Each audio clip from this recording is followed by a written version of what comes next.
That icy January morning, I stood by the window in my home office, watching Rebecca carry her sleek designer suitcases out to her Tesla. After 8 years of marriage, my wife moved with the smooth, practiced rhythm of someone who had repeated this routine more times than I could count. Another pharmaceutical conference. She'd explained this one in Vancouver. 3 days filled with presentations, networking dinners, and all the usual obligations. She promised she'd be back by Monday evening. "Marcus, I'm heading out," she called from downstairs. I took my time making my way down, gripping the banister for support. Over the last 18 months, the chronic fatigue had only grown worse. Some mornings, even the short walk down the staircase felt like scaling a steep hill. My doctor, Dr. James Chen, Rebecca's colleague at the hospital, had run test after test. None of them had offered any real answers.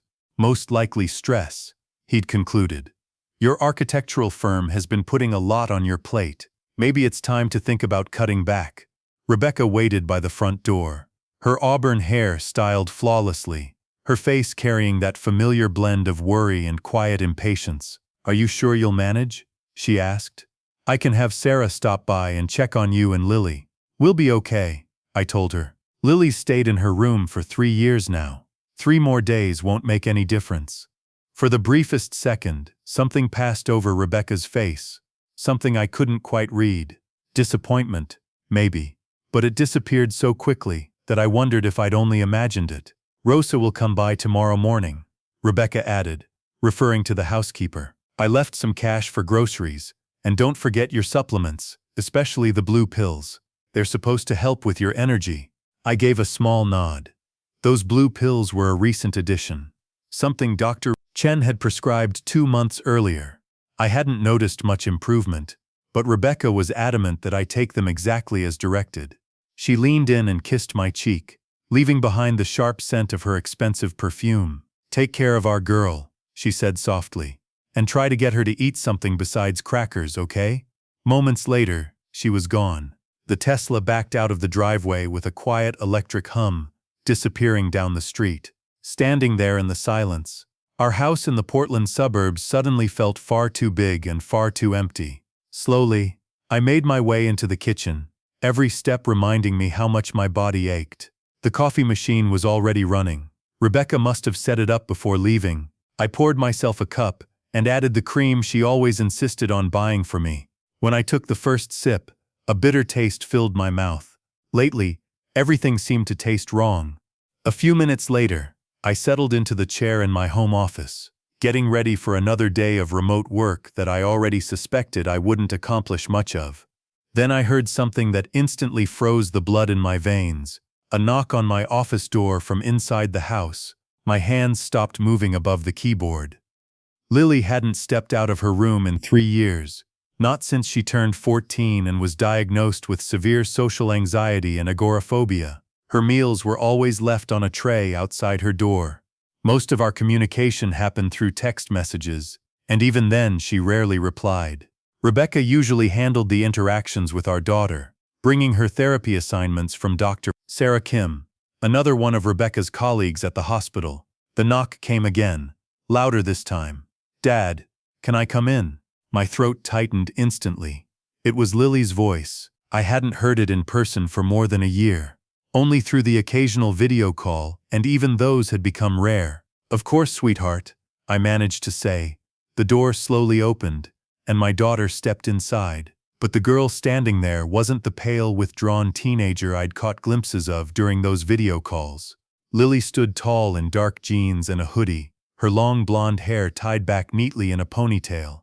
She looked strong, awake, alive in a way I hadn't seen in years. Her blue eyes, the same shade as her birth mother's, were sharp and intensely focused.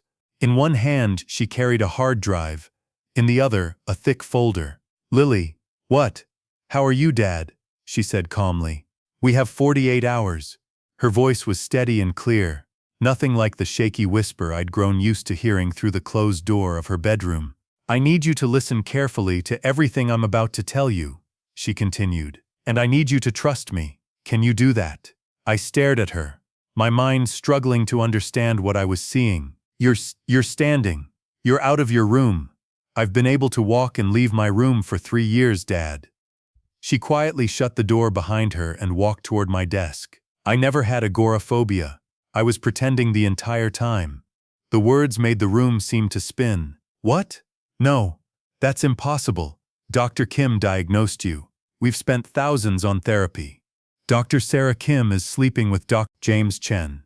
Lily replied evenly. And he's sleeping with Rebecca. She placed the hard drive and the thick folder on my desk. And the three of them are trying to kill you. The sentence lingered in the room like smoke. I opened my mouth, then shut it again, my thoughts scrambling to catch up. Lily, that's crazy. Why would you even think something like that? Because I have evidence, she said calmly. 3 years worth. She pulled a chair over and sat down across from me, as if we were about to have an ordinary conversation about homework or curfews. Dad, do you remember when Grandma Dorothy died 3 years ago? My mother. A sudden heart attack at 68. The loss had crushed me. Of course I remember. Did you know that 2 weeks before she died, Grandma came here while you were at work? Lily asked. She and Rebecca had a huge argument. I heard it from upstairs. Her voice stayed calm, but I noticed her hands tightening in her lap. Grandma accused Rebecca of having an affair, she continued. She said she'd seen her with another man at a restaurant in Lake Oswego. Rebecca told her to mind her own business, or she'd regret it. A cold sensation crept through me. Your grandmother never told you about it, Lily said quietly. Because 2 weeks later, she was dead. She opened the folder and slid a document toward me. This is Grandma's autopsy report. The official one listed acute myocardial infarction. But this, she tapped the page, is the preliminary toxicology report. The one that somehow disappeared before the final report was filed. My hands trembled as I took the paper. The page was packed with medical terminology, most of it meaningless to me. But one line had been highlighted in bright yellow. Elevated levels of thallium detected in blood samples. Further analysis recommended. What's thallium? I asked weakly. A poison, Dad, Lily replied. It can trigger heart attacks, shut down organs, and make the death look completely natural. Her voice wavered for the first time. I was 14. At the time, I didn't really understand what I'd overheard, not until Grandma died. After that, I couldn't stop thinking about it. So I started digging. She opened her laptop. I blinked in confusion. When had she gotten a laptop? Her therapy restrictions were supposed to limit her internet access. The screen filled with a complicated spreadsheet. Rows of dates, times, and locations. 3 years ago, I began tracking Rebecca. Lily explained. At first it wasn't in person. I figured out how to access her phone remotely. I installed a keylogger on her laptop. I taught myself digital forensics from books I got through the library. Library books, I muttered. Rosa picked them up for me during her grocery runs. Rosa knew about this. She's known from the start, Lily said quietly. She's been helping me the whole time. Then she opened a file of text messages. These are messages between Rebecca and Dr. Chen, she said. Their affair started 4 years ago, right after you named Rebecca as the beneficiary of your life insurance policy. She looked straight at me. $2 million, Dad. That's a strong reason. My eyes scanned the messages on the screen. The tone was intimate, unmistakable. Plans for secret meetups, flirtation, and complaints about me. Marcus is too trusting. This is taking longer than expected. This could be fake, I heard myself say. Even as my stomach twisted, I figured you'd say that. Lily opened a video file. This was recorded 8 months ago. I installed a small camera inside the medicine cabinet in your bathroom. She clicked play. The footage showed Rebecca walking into our master bathroom. She opened the medicine cabinet and reached for a bottle of supplements. My supplements. From her pocket, she pulled out a small vial and carefully dripped a clear liquid into the bottle. Then she closed it and shook it thoroughly before putting it back. My vision blurred. The blue pills. The ones Dr. Chen had prescribed. The same pills Rebecca made sure I swallowed every single day. What exactly has she been giving me? I asked. My voice barely steady. Thallium acetate, Lily said quietly. Small doses at a time. It's slow poisoning. The symptoms match everything you've been dealing with.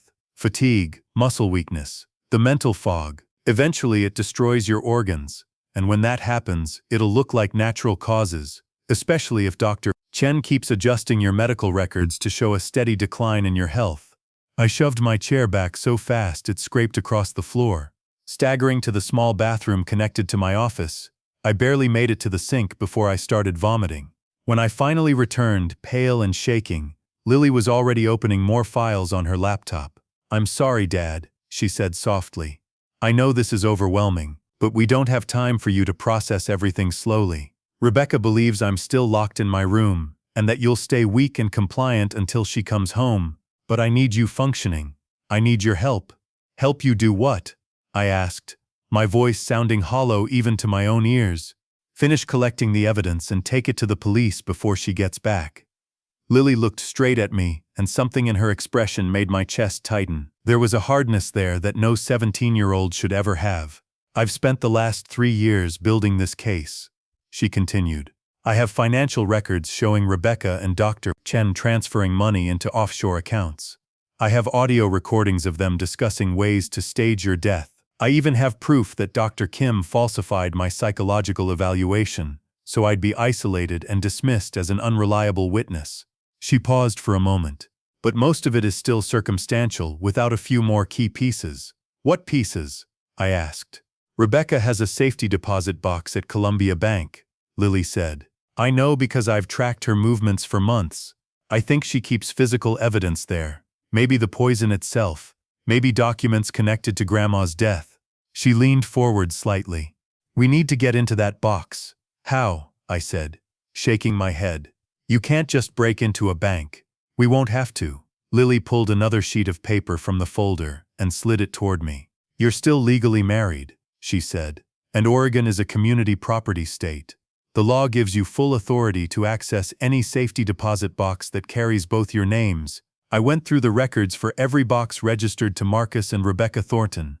"You're allowed to request entry to them." I looked at my daughter, someone who still carried the face of my little girl, yet spoke with the sharp certainty of a seasoned investigator. "Lily, how do you even know all of this? When did you learn it?" For the first time, the calm mask she'd been wearing finally slipped. Tears welled up in her eyes. "I was 14 when I realized Rebecca killed Grandma. I wanted to tell you, but she was always around watching, listening, controlling every piece of information that reached you. I knew if I accused her outright, she'd twist things against me. Dr. Kim would label me unstable. They might even lock me away somewhere." She brushed the tears from her face with a rough swipe, so I disappeared instead. I acted like I was falling apart. Let everyone believe I was fragile, useless, just a girl hiding in her room who couldn't hurt anyone. And while they believed that, I studied. I devoured books about forensic science, evidence handling, digital protection, anything that could help me see what others couldn't. I trained myself to blend into the background while quietly observing everything. "You lost 3 years of your life to this. I gave up 3 years so the rest of yours could still be saved." Her voice hardened with determination. "Dad, you're the only family I have left. My real mother died the day I was born. Grandma was the only other person who truly cared about me. Rebecca didn't marry you out of love. She married you for your wealth and for the influence your architecture firm carries. She's been planning this for years, and I refuse to let her win. I studied my daughter, this astonishing, frighteningly sharp, courageous person I somehow hadn't managed to protect. Tell me what we do next." Lily's shoulders eased a little, like a weight had shifted. "First, you need to stop taking those supplements immediately. Every single one. Then we'll get your blood tested by another doctor. I already found someone. Dr. Patricia Morrison, in Beaverton. She's completely independent. No ties to Rebecca's hospital at all. We're going to gather official proof of the poisoning." She turned her laptop toward me, a detailed checklist glowing on the screen. "Second step, we go to Columbia Bank the moment it opens Monday morning. You'll request entry to the safety deposit box, and I'll stay beside you recording the entire process on my phone. Whatever we find inside becomes part of the evidence. What if Rebecca returns sooner than expected? She won't. I've been tracking her phone activity. Tonight she's having dinner with Chen in Vancouver, and they already reserved a hotel room. At this point, they're not even trying to hide it anymore. They're convinced they've already won." Lily's face tightened with determination. "But we can't waste time. The moment we secure whatever's in that box and get your medical results, we go directly to the police. I've already looked into the right person to contact, Detective Lisa Jiang with the Portland Police Bureau. She handles domestic violence and homicide investigations. I pressed my hands against my face, struggling to think through the heavy fog clouding my mind. How much of this haze came from exhaustion, and how much was the poison working through my system? Lily, if any part of this fails, if they catch on to what we're doing, we're both dead. Her response came with startling bluntness. Exactly, which is why we cannot afford a single mistake.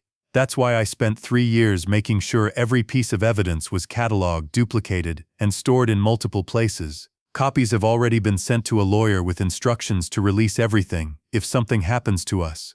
You have a lawyer? I have 6 lawyers and 3 journalists ready to publish the entire story if we don't check in with them by Wednesday. A grim smile crossed her face. I meant it when I said I've been preparing for this for 3 years, Dad. That first day passed in a blur. Lily moved confidently through the house, nothing like someone who'd supposedly been shut away from the world. She eventually showed me her operations center hidden in the converted attic. Rebecca had once claimed the room was soundproofed to help with Lily's anxiety when she arranged the renovation. In truth, it had given Lily the perfect place to work quietly without anyone noticing. Every wall was covered with timelines, printed photographs, and carefully labeled evidence markers. The space looked exactly like the inside of an active police investigation, because that's essentially what it had become. I slip out at night, Lily said, showing me the rope ladder she'd secured beneath her window. When you're asleep and Rebecca's out meeting Chen, I've been documenting their meetings, tracking where they go, and identifying people connected to them. I've also spoken with Grandma's neighbors. A few of them remembered Rebecca visiting her the day before she died. One neighbor even saw Rebecca leaving the house carrying a container from Grandma's kitchen. Lily gestured toward a photo pinned to the wall of a storage facility. That's Unit 247 at Secure Space Storage on Powell Boulevard. It's rented under Rosa's name. That's where I store the physical copies of everything. If something happens here, if the house burns down or evidence vanishes, we still have backups. Does Rebecca know Rosa is helping you? Rebecca believes Rosa is just a quiet housekeeper who barely understands English. What she doesn't know is that Rosa holds a criminal justice degree from Mexico and worked as a police investigator before she immigrated. She was the one who first recognized the signs that you were being poisoned. She approached me about it 6 months ago. Lily opened another image. Rosa, the calm and efficient woman who'd worked in our home for years, standing beside Lily inside what looked like the storage unit. She's been working with me ever since. More than once she saved your life by secretly watering down the poison mixed into your supplements. Especially when Rebecca started increasing the dosage, tears slid down my face. I've been unbelievably blind. You trusted your wife. That isn't blindness, that's love. Lily's voice grew gentler. Rebecca is a narcissistic sociopath who knows exactly how to manipulate people. Dr. Chen is weaker, someone hungry for wealth and recognition. Together, they're a dangerous combination. But Dad, they made one huge mistake. What mistake? They underestimated me. She glanced around the room, her hidden command center with quiet pride. They assumed a teenage girl with anxiety would be easy to ignore, easy to control. They forgot something important. I'm your daughter, and I'm Dorothy Thornton's granddaughter. We don't give up. We survive. That night, sleep never came. I lay in the bed Rebecca and I had shared for 8 years, staring at the ceiling and wondering how many nights she'd rested beside me, while secretly planning how to end my life. The thought twisted my stomach. Sometime around 2 in the morning, my phone vibrated on the nightstand. A message from a number I didn't recognize appeared on the screen. This is Detective Jiang. Your daughter reached out to me 6 months ago. For the past 6 months I've been working the case. We'll need your official statement on Monday. Stay safe. Reading the message made one thing painfully clear. Lily had been building connections and preparing allies long before I even realized something was wrong. Early Sunday morning, Rosa arrived at the house ahead of her usual time. Instead of the quiet greeting she normally gave, she stepped forward and wrapped her arms around me in a genuine embrace. Mr. Marcus, I'm so relieved you finally understand the truth. Keeping this secret has been incredibly difficult. Why didn't you just come to me and say something? I asked quietly. Rosa glanced at Lily before answering.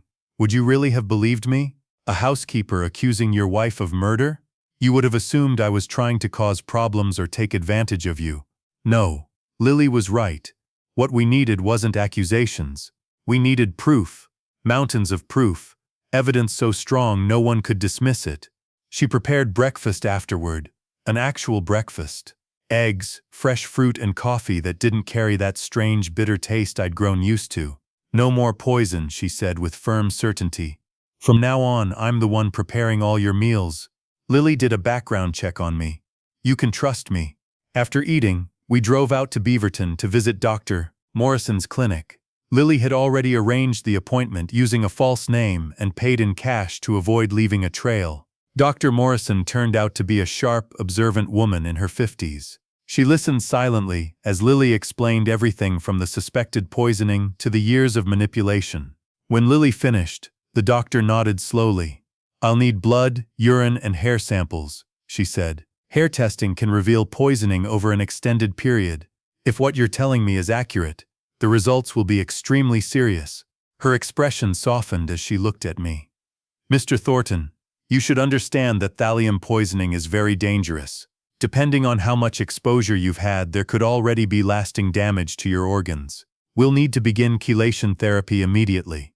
The testing process lasted for hours.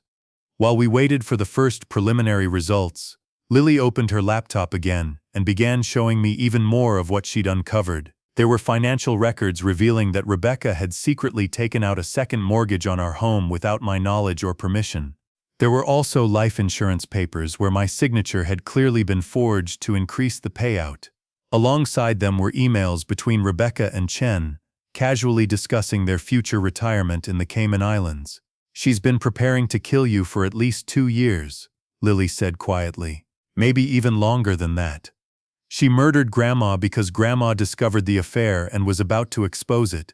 And she's been poisoning you slowly so that your death would look natural. On top of that, she altered my medical records so I'd be labeled mentally unstable and institutionalized after you're gone, making sure I'd never inherit anything or challenge her.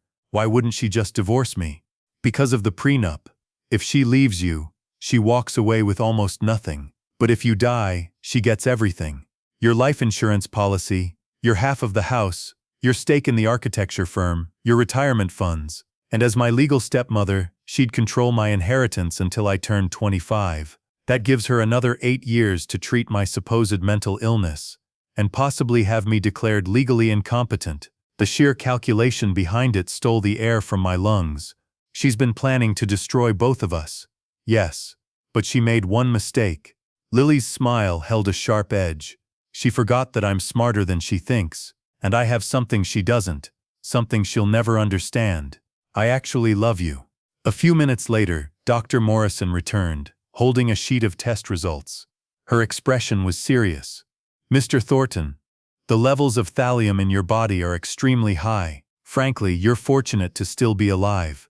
If the exposure had continued much longer, your kidneys likely would have failed completely. We need to begin treatment right away. She handed me the printed report. This document is proof of what's been done to you. I'm also filing a mandatory report with the Oregon Health Authority and notifying the police. This qualifies as attempted murder. That evening, Rosa stayed with us at the house. She took the guest room and placed a baseball bat beside the bed before turning in. Lily installed motion sensors at every entrance and handed me a small panic button that would immediately alert Detective Zhang if something went wrong. The last time Rebecca called the house was around 6 in the evening. Lily glanced down at her monitoring screen. She and Chen are having dinner at some high-end restaurant right now. They're celebrating. Her message to him read, "By this time next week, we'll finally be free." Anger surged through me the moment I saw it. How can someone be that cruel? Because she doesn't view you as a human being, Lily replied calmly. To her, you're just an obstacle, something standing in the way of what she wants. People like Rebecca don't experience empathy the way normal people do. Dr. Kim is exactly the same. She altered my medical records in exchange for money and access to Chen's pharmaceutical network. They're all the same type of people, opportunists who use others to get what they want. Monday morning finally arrived. Lily insisted I wear my best suit. "You need to look confident and credible," she had told me. "Not like a confused sick man. Walk in there looking like the accomplished architect you are." We reached Columbia Bank exactly at 9 o'clock. I stepped up to the counter, placing my ID and marriage certificate on the desk. "I need to access my safety deposit box." The bank officer reviewed the records on her computer. "Box 2847. Registered under Marcus and Rebecca Thornton." "Yes, that's correct. I'll need to verify your identity first." She carefully checked my driver's license, asked a series of security questions, and compared my signature. Meanwhile, Lily stood slightly behind me, quietly recording everything on her phone from an angle the officer couldn't notice. Once everything was confirmed, we were escorted down to the vault. The officer inserted her key into the lock and gestured for mine. "I don't have one," I admitted. "My wife usually handles access to the box." "That's all right," she replied. "In that case we can drill it open. Though there's a service fee involved." "That's fine." About 20 minutes later, the lock had been drilled, and the box was finally opened. The officer placed it on a table inside a small private viewing room and stepped out, leaving us alone as bank policy required. The instant the door closed, Lily began filming the contents carefully with her phone. Inside the safety deposit box was something straight out of a nightmare. There was a ledger listing payments made to someone named Victor Martinez, each entry marked with dates and large sums of money. Next to every date was a name written neatly in the margin: Dorothy Thornton, Paul Richards, Samuel Kim. Paul Richards was Rebecca's first husband, I said, my voice trembling slightly. "He died from a heart attack 5 years ago. That's when she inherited his money. The same money she later invested in my firm. And Samuel Kim was Dr. Sarah Kim's husband." Lily added quietly, her face turning pale. "He passed away last year. Sudden heart failure at 42. She inherited his entire medical practice after he died." The box held even more disturbing items. There were several small pharmaceutical vials, laboratory-grade containers marked with chemical formulas. Beneath them were photographs: Rebecca standing beside Chen, Rebecca with Dr. Kim, and one picture showing all three of them together at what appeared to be some kind of celebratory dinner. At the very bottom of the box lay a cheap burner phone. Lily powered it on. The message history that appeared on the screen was chilling. There were detailed conversations about my medical treatment, updates tracking my declining health, and impatient complaints about how slowly I seemed to be dying. One message stood out more than the rest. "Victor says he can stage it as a suicide if the poison doesn't finish the job soon. But that would create complications. Let's wait 2 more months. Victor Martinez is a contract killer," Lily said while rapidly capturing screenshots of every message. "I've been tracking his activity for almost a year. He's connected to at least 6 suspicious deaths across Oregon and Washington." Following the procedures Lily had studied, we carefully packed everything back up, making sure the chain of custody remained intact. From there, we drove straight to the Portland Police Bureau and asked for Detective Jiang. Detective Lisa Jiang turned out to be a compact woman in her 40s with piercing eyes that seemed to catch every detail in the room. It was obvious she'd already been expecting us. Her office had recording equipment set up and ready. "Mr. Thornton, Lily, please have a seat," she said calmly. "I'm going to need you to start from the very beginning." For the next 4 hours we explained everything. Lily presented the evidence, step by step: digital files, recordings, photographs, and financial records. I handed over my medical documentation and the blood test results confirming the poisoning. Then we placed the contents of the safety deposit box on the table. With every new piece of information, Detective Jiang's expression grew darker. Finally, she leaned back in her chair.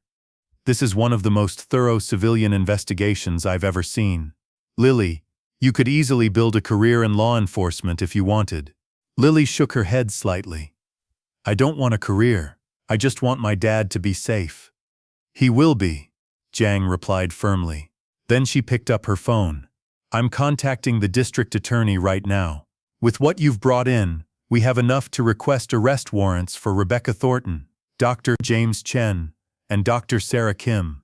We'll also be bringing in Victor Martinez. Lily, we'll need your testimony explaining how you collected this evidence.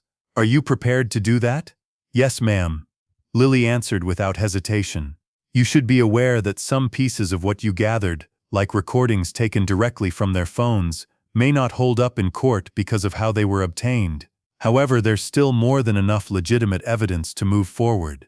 Your father's poisoning is medically documented. The materials from the safety deposit box were legally accessed. Your grandmother's remains can be exhumed and tested if necessary. We can build this case properly and make it stick. Detective Jiang then turned her attention to me.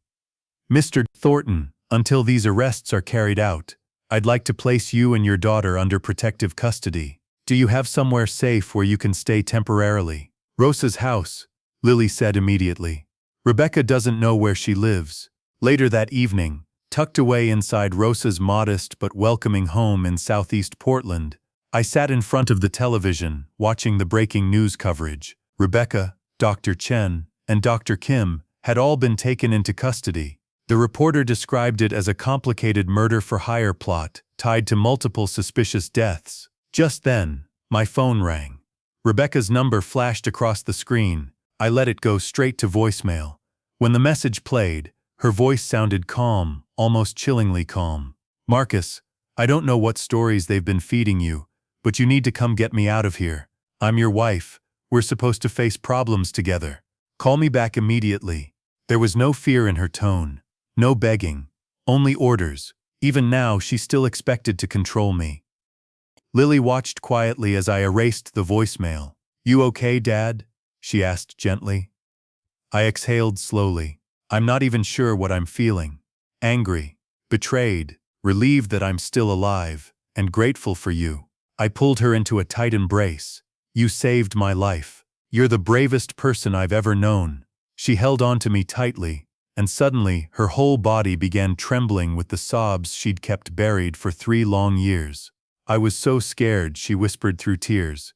Every single day I was afraid she'd kill you before I could stop her. I was terrified you wouldn't believe me, and I kept thinking she might discover what I was doing and hurt you even sooner. It's over now, I told her softly. You did it.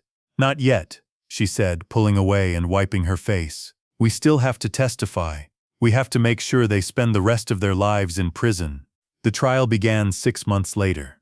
By then the prosecution had assembled a case so strong it felt almost unstoppable.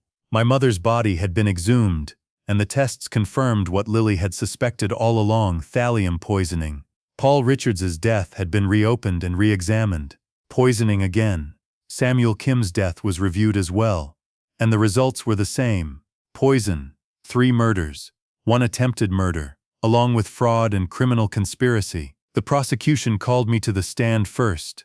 I spoke about my marriage to Rebecca, about how my health had slowly deteriorated, and about the supplements she insisted I take every day. Medical specialists followed, explaining how thallium poisoning works and how its symptoms can easily mimic natural illnesses, making it difficult to detect. Then Lily was called to testify. She was 18 now, legally an adult. During those 6 months she'd been seeing a trauma therapist, trying to process the PTSD left behind by the 3 years she'd spent living in fear. But when she stepped into that witness box, her voice was steady and her posture calm. Carefully and methodically, she guided the jury through her entire investigation. She explained how she taught herself digital forensics, how she documented every discovery, and how she built a body of evidence that even experienced detectives later praised. The jurors listened with complete focus. The defense tried desperately to tear her credibility apart. They argued that she was mentally unstable, that the evidence had been fabricated, and that she'd illegally hacked systems to obtain information. But Detective Zhang took the stand and confirmed that every piece of evidence had been independently verified. The materials recovered from the safety deposit box spoke for themselves. My poisoning was medically documented beyond question. And then the prosecution played the recordings from the burner phone. Rebecca and Chen discussing my death with cold calculation. Dr. Kim laughing about falsifying Lily's psychiatric diagnosis. The 3 of them casually planning how they would divide the insurance payout once I was gone. The jury spent nearly 3 hours behind closed doors before finally returning with their decision. Rebecca Thornton was found guilty on 3 separate counts of murder, along with attempted murder, fraud, and conspiracy. Her punishment: life in prison with absolutely no chance of parole. Dr. James Chen was convicted on 3 counts of conspiracy to commit murder, in addition to attempted murder and fraud, earning a sentence of 35 years. Dr. Sarah Kim was found guilty of conspiracy, fraud, and deliberately falsifying medical records, receiving 20 years behind bars. Victor Martinez, the hired killer, agreed to a plea deal and was sentenced to 40 years after testifying against the people who hired him. The courtroom burst into noise and emotion. I wrapped my arms around Lily as tears streamed down her face, not out of sorrow but pure relief. For 3 long years she had carried this crushing weight almost entirely on her own, and at last justice had been served. A full year has gone by since the trial ended. Lily is now in college, studying forensic psychology at Portland State University. Twice a week she attends therapy, slowly untangling the trauma of the isolation she endured and the heavy secret she was forced to carry. For the first time in years she has real friends, people who know what she went through and respect the incredible strength it took for her to survive it. Physically, I've mostly recovered as well. The chelation therapy managed to remove the majority of the thallium from my body, though some nerve damage remains, leaving me with occasional weakness. Compared to losing my life, it's a small price to pay. My architecture firm managed to survive the entire scandal. Many of the fake decisions Rebecca made in my name were undone, and the company is doing better than ever. I hired Rosa as my office manager. Her talent was completely wasted doing housekeeping, and she has an amazing gift for organization and leadership. The families of the victims received compensation from Rebecca's seized assets. My mother's name was finally cleared, and no one believes anymore that her death was natural. Paul Richards' family finally found closure, and Samuel Kim's relatives have some measure of peace. I've even begun dating again, though cautiously and at a very slow pace. After everything that happened, trust doesn't come easily, but I'm learning step by step. Lily and I are closer than we've ever been. Every Sunday we sit down for dinner together, just the 2 of us, talking about her classes, her dream of someday working in the FBI's behavioral analysis unit, and my projects at the firm, simple, ordinary parent-child conversations that were stolen from us for 3 years.